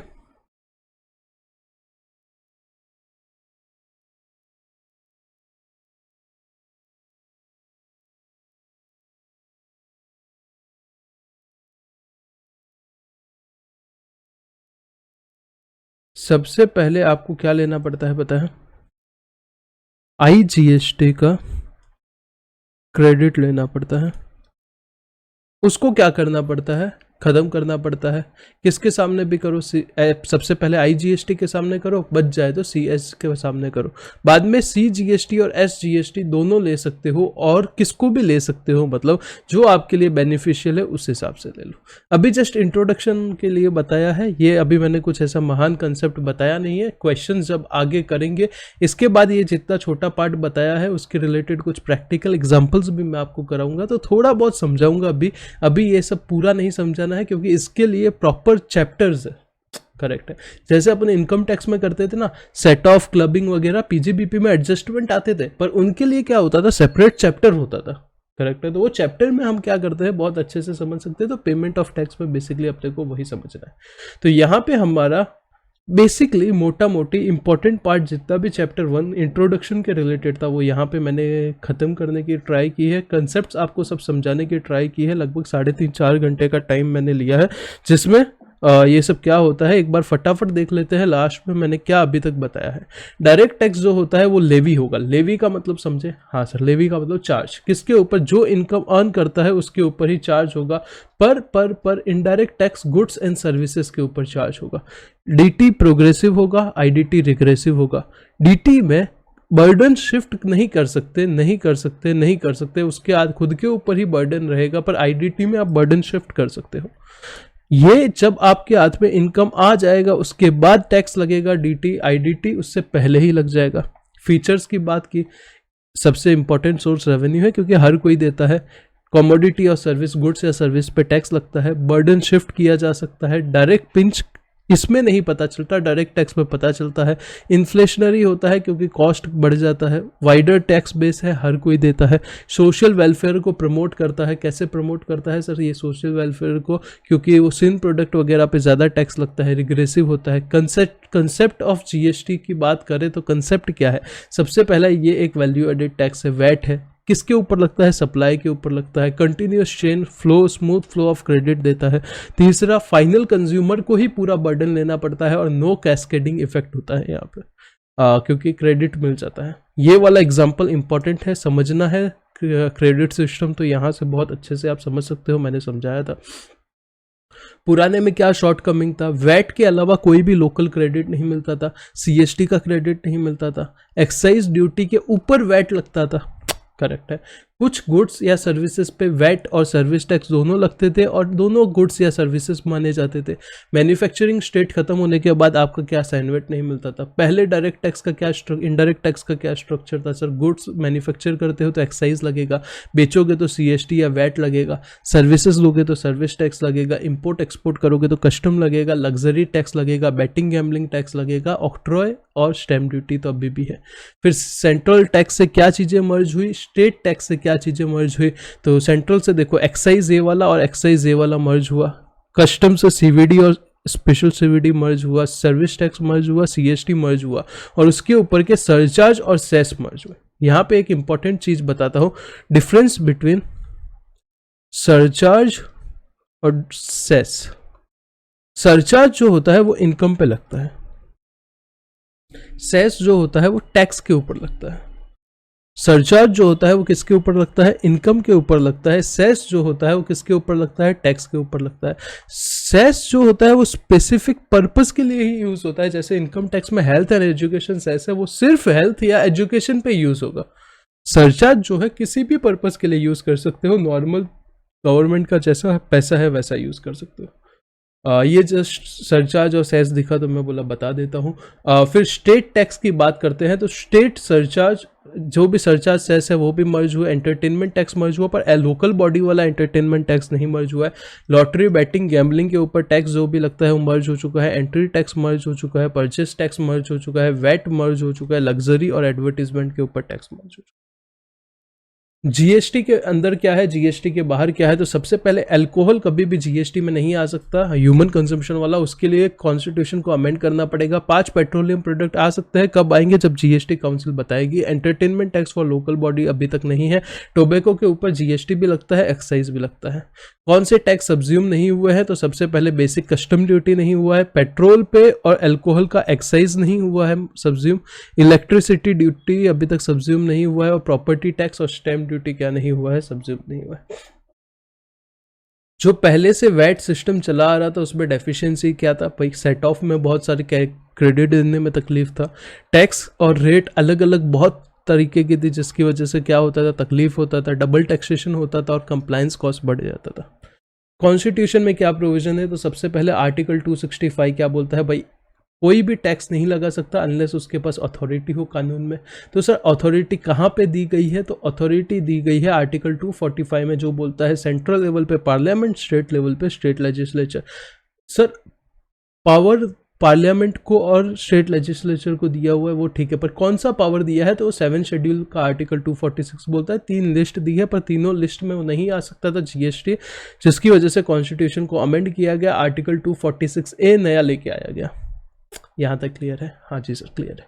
आर्टिकल 246A क्या बोलता है, सेंट्रल गवर्नमेंट और स्टेट गवर्नमेंट दोनों के पास पावर है किसके ऊपर, जीएसटी पे कानून बनाने का, पर सिर्फ इंटर स्टेट सप्लाई के ऊपर सिर्फ कौन बनाएगा, central government power tax law बनाएगा जीएसटी के ऊपर। ये 5 पेट्रोलियम प्रोडक्ट पे अभी तक आप नहीं बना सकते जब तक जीएसटी काउंसिल रिकमेंड नहीं करता, और ये जो 246A है वो 246 और 254 को क्या करेगा, ओवरराइड करेगा। फिर बात करते हैं levy and collection of GST on inter state supply. अगर आप इंटर स्टेट सप्लाई करते हो तो लेवी एंड कलेक्शन किस हिसाब से चलेगा, सेंट्रल गवर्नमेंट पूरा कलेक्ट कर लेगा, फिर क्या करेगा, रिएम्बर्स करेगा, करेक्ट है। इंपोर्ट के ऊपर भी क्या लगेगा, आईजीएसटी लगेगा। जीएसटी काउंसिल की बात करें तो जीएसटी काउंसिल में देखो मेंबर कौन होंगे, मेंबर कौन होंगे, सबसे पहले फिनेंस मिनिस्टर जो कि चेयरपर्सन होगा, union finance minister, state in charge of finance जो रहेगा वो क्या रहेगा, वो भी मेंबर रहेगा, हर एक स्टेट के फिनेंस मिनिस्टर मेंबर रहेंगे। अगर कोई डिसीजन लेना है तो 75% मिनिमम मेजोरिटी चाहिए, जिसमें सेंट्रल का वोट क्या रहेगा, 1/3 रहेगा, और स्टेट का सब मिला के 2/3 होगा। फिर कुछ स्पेशल कैटेगरी ऑफ स्टेट बताए गए हैं, 7 सिस्टर नॉर्थ ईस्ट वाली, प्लस सिक्किम नॉर्थ ईस्ट वाला, प्लस 3 पहाड़ वाले, कौन, जम्मू कश्मीर, हिमाचल और Uttarakhand. Dual model of GST, GST का क्या है, ड्यूअल मॉडल है। ड्यूअल मॉडल का मतलब क्या है, सेंट्रल गवर्नमेंट और स्टेट गवर्नमेंट का अलग अलग है लेवी एंड कलेक्ट करने का, टैक्स करने का सिस्टम। सीजीएसटी, एसजीएसटी, यूटीजीएसटी 3 तरीके के हैं, और आईजीएसटी वो सब मैंने अभी बता दिया है। लेजिस्लेटिव फ्रेमवर्क की बात करें तो अपने को कौन कौन सा पढ़ना है, ये आप क्या कर सकते हो, रीड कर सकते हो। तो यहाँ पे हम लोग ने क्या किया है, अप्रोक्सीमेटली चैप्टर 1 का मेन पार्ट सब खत्म कर दिया है। अभी हम क्या करेंगे, अगले लेक्चर में मॉड्यूल उठाएंगे, कुछ प्रैक्टिकल भी थोड़े बहुत सॉल्व करेंगे, मॉड्यूल उठाएंगे, मॉड्यूल से क्या करेंगे, कुछ चीज़ें प्रैक्टिस करेंगे, मॉड्यूल को थोड़ा सा पढ़ेंगे, करेंगे, एनालिसिस करेंगे, और अपना चैप्टर 1 ख़त्म हो जाएगा। ठीक है, चलो बाय बाय। यहाँ तक अपने 2 लेक्चर हो गए, दूसरे लेक्चर के 2 पार्ट दे दिए थे बेसिकली, क्योंकि वो कॉन्स्टिट्यूशन वाले प्रोविज़न अलग से ही थोड़े बताने थे, उसको वो पर्पस था। God bless you, take care, bye bye. और भाई प्लीज़ अपने फ्रेंड्स वगैरह के साथ शेयर कर दीजिए, अगर अच्छा लग रहा है, आप खुद एनरोल करना चाहते हो तो कर सकते हो, काफ़ी हार्डवर्क लगता है, सिंपल सी बात है। और चैनल पे नए आए हैं तो सब्सक्राइब कर लीजिए। लेट्स ग्रो टुगेदर, मैं भी ग्रो करता हूँ, आप भी मेरे साथ ग्रो कीजिए। चलो थैंक यू, बाय बाय।